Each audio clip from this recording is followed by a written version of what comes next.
Thilsiam tinreng hian hing lawmna Tlang sang tak le tuifinriat pawh Ropuina Lal sabang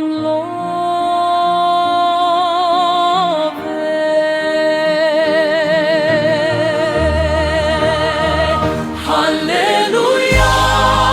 Lal ropui Thilsiam zawng lal chatuan lawmna hian chawimawi hming thianghlim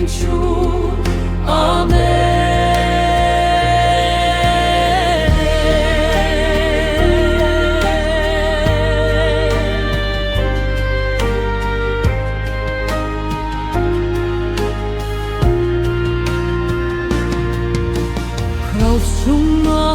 kan sual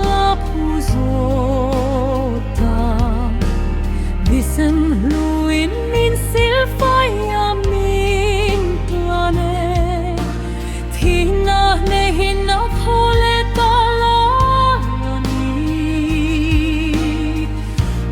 nunna le lawmna ber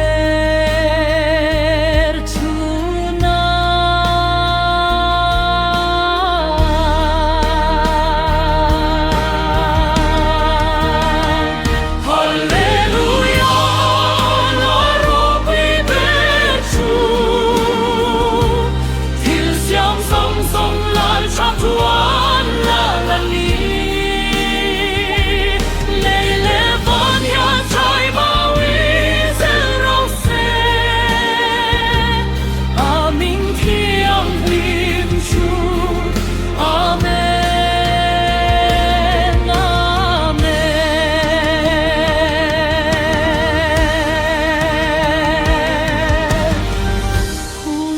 khing tluk zawng mangai na chu tuifinriat thuk